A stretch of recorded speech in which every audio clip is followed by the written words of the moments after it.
الحمد لله وكفى وسلام على عباده الذين اصطفى أما بعد أعوذ بالله من الشيطان الرجيم بسم الله الرحمن الرحيم وتوبوا إلى الله جميعا أيها المؤمنون لعلكم تفلحون سبحان ربك رب العزة عما يصفون وسلام على المرسلين والحمد لله رب العالمين اللهم صل على سيدنا محمد وعلى آل سيدنا محمد وبارک وسلم۔ انسان جب بھی کوئی کام شریعت کے خلاف کرتا ہے اسے گناہ کہتے ہیں۔ اللہ رب العزت کے حکم کے خلاف کرنا یا نبی علیہ الصلوۃ والسلام کی سنت مبارکہ کے خلاف کرنا اس کو گناہ کہتے ہیں۔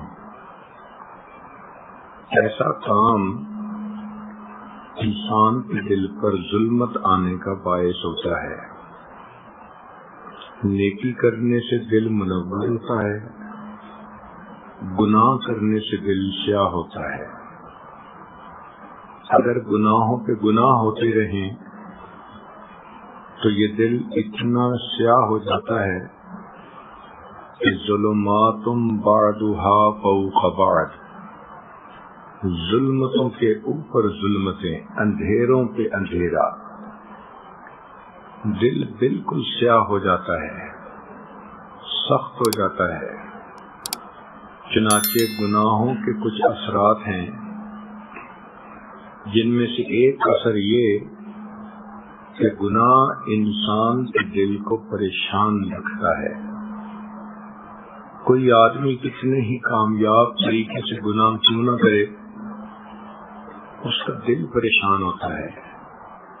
اسے روکنے والا کوئی نہ ہو، اسے سمجھانے والا کوئی نہ ہو، اس کے لیے گناہ کرنے کا موقع میسر ہو، پھر بھی یہ گناہ اس کے دل کو پریشان رکھے گا۔ یہ ایک روگ ہے جو انسان اپنے دل میں پال لیتا ہے، جس کی وجہ سے دل کا سکون اور چین لٹ جاتا ہے۔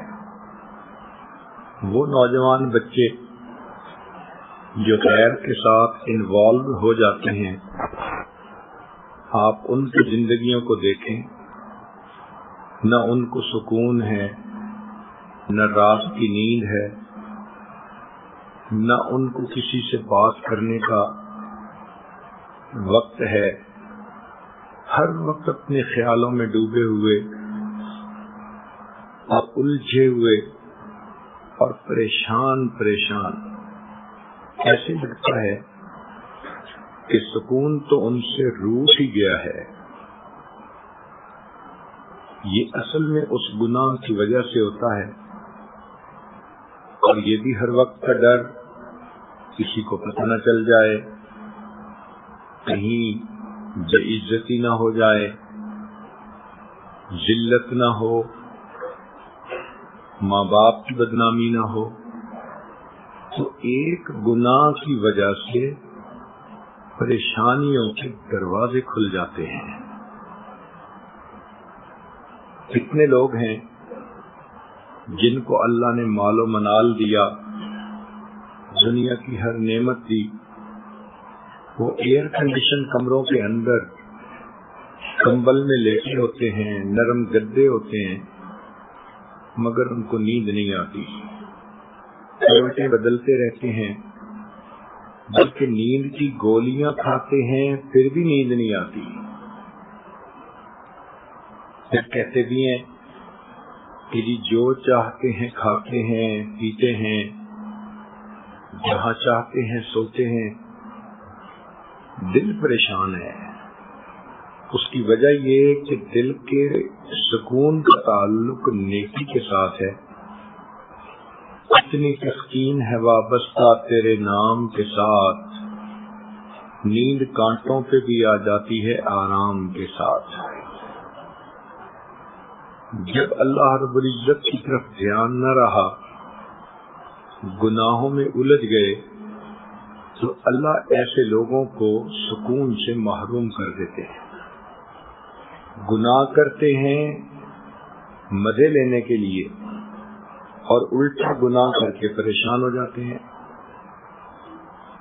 تو گناہوں کی ایک تاثیر تو یہ کہ انسان کا دل پریشان رہتا ہے، اور دوسری بات یہ کہ گناہ کی وجہ سے انسان سے نیکی کی توفیق چھین لی جاتی ہے۔ نماز پڑھنے کو دل نہیں چاہتا، دعا مانگنے کو دل نہیں چاہتا، فجر میں اٹھا نہیں جاتا، پردہ کرنا بوجھ نظر آتا ہے، جھوٹ پہ جھوٹ بولنے پڑتے ہیں۔ چنانچہ دین پابندیاں ہی پابندیاں نظر آتی ہیں۔ انسان پریشان ہوتا ہے کہ کیوں میری طبیعت شریعت کی طرف مائل نہیں ہوتی۔ اس کی بنیادی وجہ کہ گناہوں کی ظلمت انسان کو نیکی کی توفیق سے محروم کر دیتی ہے۔ تلاوت کرنے بیٹھے ہیں تو آدھا صفحہ پڑھ کے تھک جاتے ہیں، ویسے ٹی وی دیکھنے بیٹھے ہیں تو گھنٹوں بیٹھے رہو، ڈرامے دیکھو، فلمیں دیکھو، گانے سنو، گھنٹوں طبیعت ٹھیک رہتی ہے، لیکن مصلی پہ آ کے کھڑا ہونا مصیبت نظر آتی ہے۔ یہ گناہ کی ظلمت ہے کہ انسان سے نیکی کی توفیق چھین لی جاتی ہے۔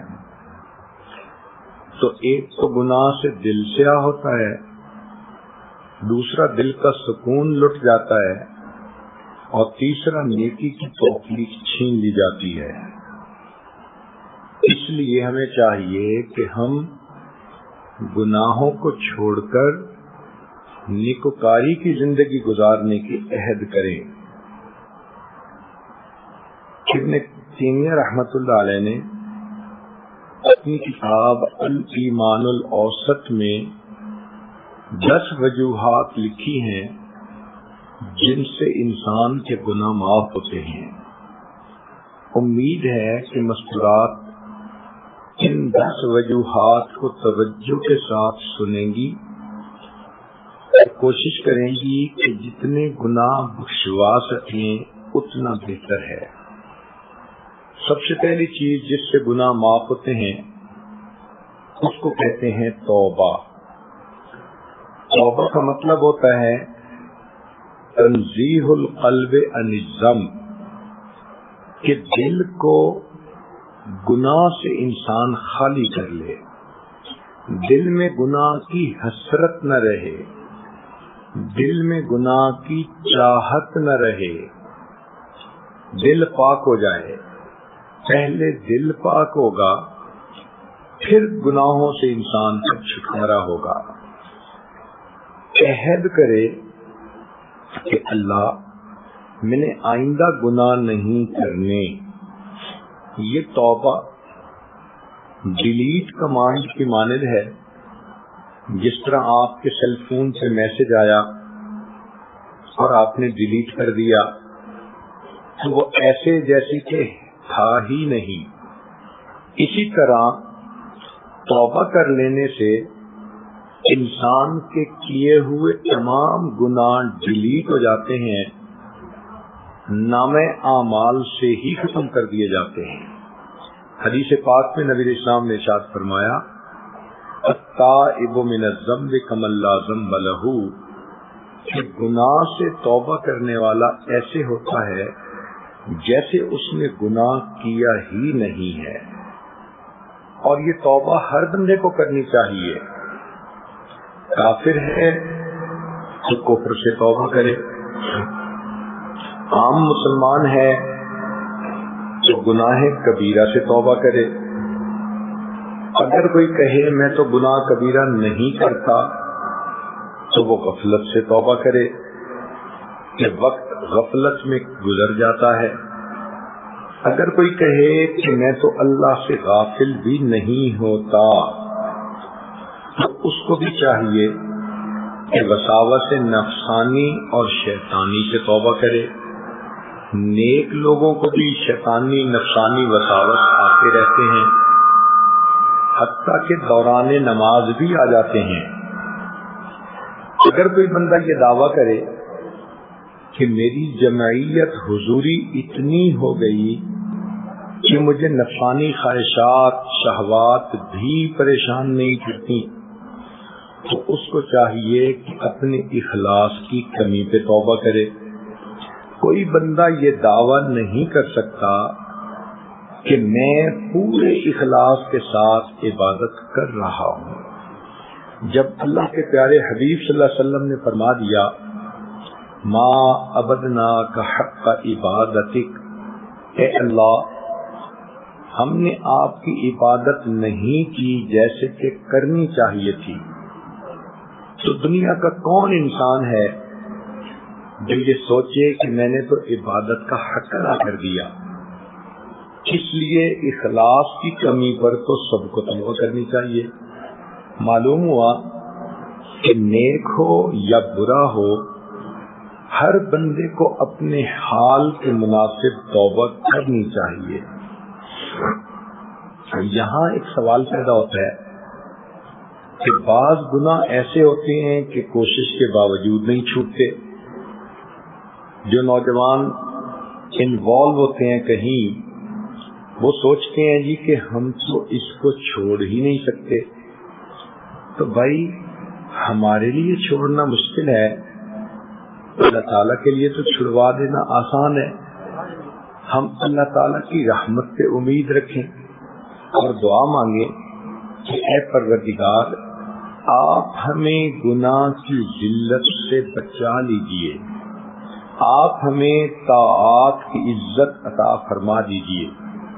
اور سچی بات تو یہ ہے کہ جب نقصان کا ڈر ہوتا ہے تو انسان آسانی کے ساتھ گناہوں کو چھوڑ دیتا ہے۔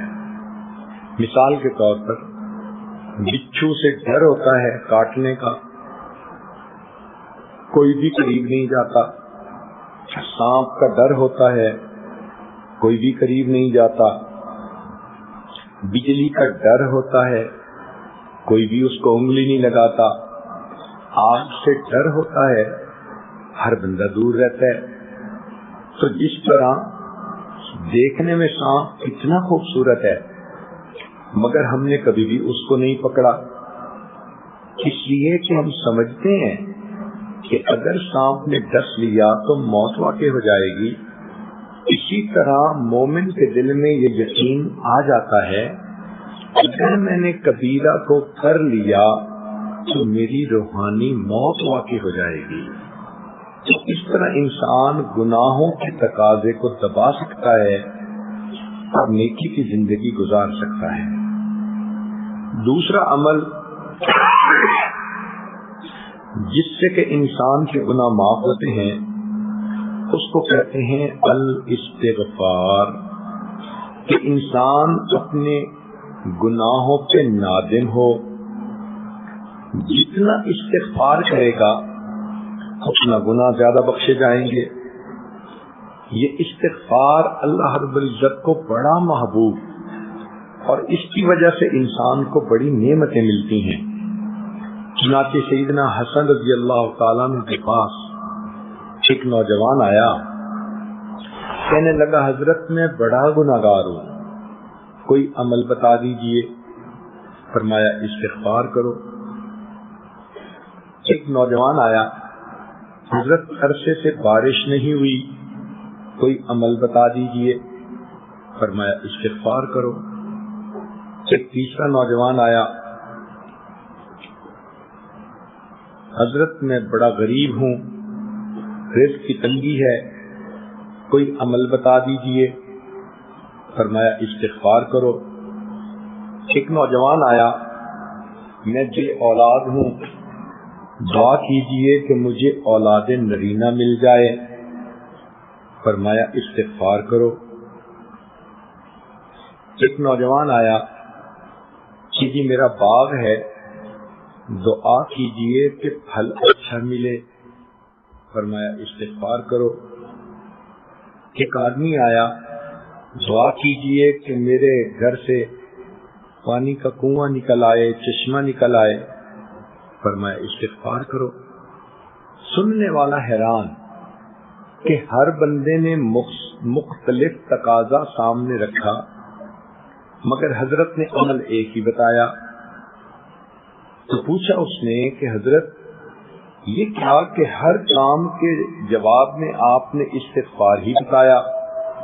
تو حسن رضی اللہ عنہ نے فرمایا کہ دیکھو یہ میں نے خود نہیں کہا، بلکہ اللہ رب العزت نے قرآن مجید میں ارشاد فرمایا فَقُلْتُ اسْتَغْفِرُوا رَبَّكُمْ إِنَّهُ كَانَ غَفَّارًا يُرْسِلِ السَّمَاءَ عَلَيْكُمْ مِدْرَارًا. دیکھیے گناہ بھی معاف ہوتے ہیں، استغفار سے بارشیں بھی نازل ہوتی ہیں. وَيُمْدِدْكُمْ بِأَمْوَالٍ، اللہ مال کے ذریعے مدد کرتے ہیں تو غربت بھی ختم ہوتی ہے. وَبَنِينَ، اور اللہ تعالیٰ بیٹے بھی عطا کرتے ہیں تو بے اولاد لوگوں کو اللہ تعالیٰ استغفار کرنے کی وجہ سے اولاد نرینہ بھی عطا فرماتے ہیں. وَيَجْعَلْ لَكُمْ جَنَّاتٍ، اور اللہ تعالیٰ پھل بھی عطا فرما دیتے ہیں، کاروبار میں برکت اور پروفٹ دے دیتے ہیں. وَيَجْعَلْ لَكُمْ أَنْهَارًا، اور اللہ تعالیٰ چشمے اور نہریں بھی جاری فرما دیتے ہیں. تو دیکھیے استغفار ایک عمل ہے، اس کی وجہ سے کتنی نعمتیں مل جاتی ہیں. تو اگر عورتیں استغفار کی کثرت کر لیں تو ان کو تعویذوں کی ضرورت ہی نہیں پڑے گی، عملیات والے کے پاس جانے کی ضرورت ہی نہیں پڑے گی، یہ کہنے کی ضرورت ہی نہیں پڑے گی کسی نے کاروبار باندھ دیا، کسی نے بیٹی کا رشتہ باندھ دیا، بلکہ استغفار کے صدقے اللہ یہ سب نعمتیں عطا فرما دیں گے. استغفار ہر بندے کے لیے کرنا ضروری، نیکی کرے تو بھی استغفار کرے. ذرا غور کیجئے کہ نبی علیہ الصلوۃ والسلام جب وضو فرماتے تھے تو وضو کے بعد استغفار فرماتے تھے. حالانکہ وضو عبادت ہے اور حکم شریعت ہے کہ جو عضو وضو کا دھوتے ہیں اس کے گناہ جھڑ جاتے ہیں. گناہ جھڑنے والا عمل ہے، مگر اس کے بعد پھر استغفار کی وضو کے بعد نبی علیہ السلام پڑھتے تھے اشہد ان لا الہ الا انت استغفرک واتوب الیک. نماز کتنی عظیم عبادت ہے کہ جو آدمی پابندی سے نماز پڑھتا ہے اللہ تعالیٰ اس کے گناہ اس طرح مٹاتے ہیں جس طرح 5 مرتبہ غسل کرنے والے کے جسم سے میل مٹا دی جاتی ہے. لیکن نماز کے بعد بھی نبی علیہ السلام استغفار فرماتے تھے. حدیث پاک میں ہے کہ نبی علیہ السلام جب سلام پھیرتے تو فرماتے اللہ اکبر استغفر اللہ استغفر اللہ استغفر اللہ. اس کا معنی کیا ہوا کہ بندے نے تو عبادت کی پھر استغفار. تو علماء نے کہا کہ اس کا معنی یہ ہے کہ اے اللہ میں نے اپنی طرف سے تو عبادت کی مگر یہ اس معیار کی نہیں ہوئی جو آپ کی شان کے مطابق ہو، لہذا یہ عبادت اب جیسی بھی ہے اس کو رد نہ کیجیے، اللہ پلیز قبول کر لیجیے، پلیز قبول کر لیجیے، پلیز. تو 3 مرتبہ استغفار کا مطلب ہے کہ ہم اللہ رب العزت کے سامنے عاجزی کر رہے ہوتے ہیں کہ جیسی بھی عبادت ہے اس کو قبول فرما لیجیے. تہجد کے بعد استغفار کانوا قلیلا من اللیل ما یہجعون وبالاسحار هم یستغفرون. تہجد کے وقت بھی اللہ والے استغفار کرتے ہیں. حج کتنی بڑی عبادت ہے کہ انسان اس طرح گناہوں سے پاک ہو جاتا ہے جیسے اس دن پاک تھا جب اس کی ماں نے اس کو جنا تھا، لیکن قرآن مجید میں فرمایا ثم افیدوا من حیث افاض الناس واستغفروا اللہ، کہ تم حج کے بعد بھی استغفار کرو۔ نبی علیہ الصلوۃ والسلام کی مبارک زندگی اتنی خوبصورت عبادت والی زندگی، پھولوں سے زیادہ پاکیزہ زندگی، مگر اللہ تعالیٰ اپنے حبیب صلی اللہ علیہ وسلم کو فرماتے ہیں سبح بحمد ربک واستغفرہ، آپ بھی اللہ کی حمد کیجئے اور استغفار کیجئے۔ وہ پاکیزہ زندگی جس کے اوپر پاکیزگی کو ناز ہے، اللہ تعالیٰ ان کو بھی فرماتے ہیں کہ استغفار کیجئے۔ تو ہمیں چاہیے کہ ہم میں سے ہر بندے کو کثرت سے استغفار کرنا چاہیے۔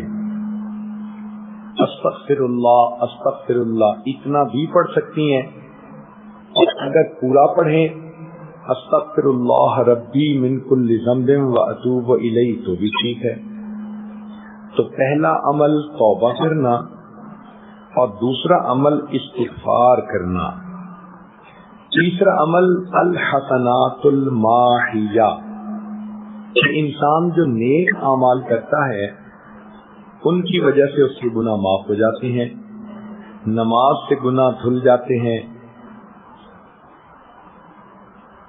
صدقہ خیرات کرنے سے گناہ دھل جاتے ہیں۔ جو بھی انسان نیکیاں کرتا ہے گناہ دھل جاتے ہیں۔ حدیث پاک میں فرمایا الاسلام یحرم من کان قبلہ، کہ اسلام جو بندہ لے آتا ہے کہ کلمہ پڑھنے سے پچھلی زندگی کے سارے گناہ معاف۔ ایک جگہ فرمایا کہ حج کرنے سے زندگی کے سارے گناہ معاف۔ ایک حدیث پاک میں آیا ہجرت اللہ کے لیے کرے تو پچھلی زندگی کے سارے گناہ معاف۔ بنی اسرائیل کی ایک فاحشہ عورت تھی، اس نے پیاسے کتے کو دیکھا، اس کو پانی پلایا، پیاسے کتے کو پانی پلانے پر فاحشہ عورت کے گناہوں کو معاف کر دیا گیا۔ یہاں پر شیطان ایک دھوکہ دیتا ہے، دل میں یہ ڈالتا ہے تم تو بے پردہ پھرتی ہو، تمہاری نمازوں کا کیا فائدہ۔ یہ بہت بڑا دھوکہ ہے۔ بے پردہ پھرنا گناہ اپنی جگہ، نماز پڑھنے کی نیکی اپنی جگہ۔ کیا پتہ نماز کی پابندی سے اللہ پردے کی بھی توفیق عطا فرما دے۔ مگر شیطان کہتا ہے تم مدرسے میں پڑھتی ہو اور تمہارے ذہنی خیالات اچھے نہیں، پڑھنے کا کیا فائدہ۔ تو اگر ہم گناہوں کو نہیں چھوڑ پا رہے تو نیکی کرنا بھی تو نہ چھوڑے نا۔ نیک اعمال نہیں چھوڑنے چاہیے۔ کپڑا زیادہ میلا ہو تو صابن زیادہ لگانے کی ضرورت ہوتی ہے۔ یہ تو نہیں نا کہ جی صابن تھوڑا ہے دھونے کا کیا فائدہ۔ بھئی جتنا صابن ہے اتنی میل تو ختم ہوگی، پھر اور صابن کا بندوبست ہو جائے گا۔ تو انسان نیکی نہ چھوڑے، گناہ چھوڑے۔ شیطان کے ان خیالات کی وجہ سے، لوگوں کے تانے کی وجہ سے نیکی کو چھوڑ دینا یہ شیطان کا کام ہے۔ تو ہرگز نیکی نہیں چھوڑنی چاہیے، نیکی کے اوپر جمع رہنا چاہیے۔ بلکہ اگر گناہ زیادہ ہو رہے ہیں تو ان کو بخشوانے کے لیے نیکی بھی زیادہ کرنی چاہیے۔ زیادہ تلاوت کریں، زیادہ نفل پڑھیں، تہجد باقاعدگی سے پڑھیں، دعائیں لمبی مانگیں، تاکہ ان گناہوں کی ظلمت ختم ہو جائے۔ لوگوں کے ساتھ حسن سلوک کے ساتھ رہنا، یہ چیزیں گناہوں کو مٹا دیتی ہیں۔ چنانچہ حدیث پاک میں ہے دو مسلمان جب آپس میں ملتے ہیں، ایک دوسرے کو شیک ہینڈ کرتے ہیں، تو ان کے ہاتھ الگ کرنے سے پہلے ان کے گناہ اس طرح جھڑتے ہیں جیسے پتجھڑ کے موسم میں درختوں کے پتے جھڑ جاتے ہیں۔ تو عورتیں عورتوں سے سلام کریں، مرد مردوں سے سلام کریں تو یہ فضیلت مل سکتی ہے۔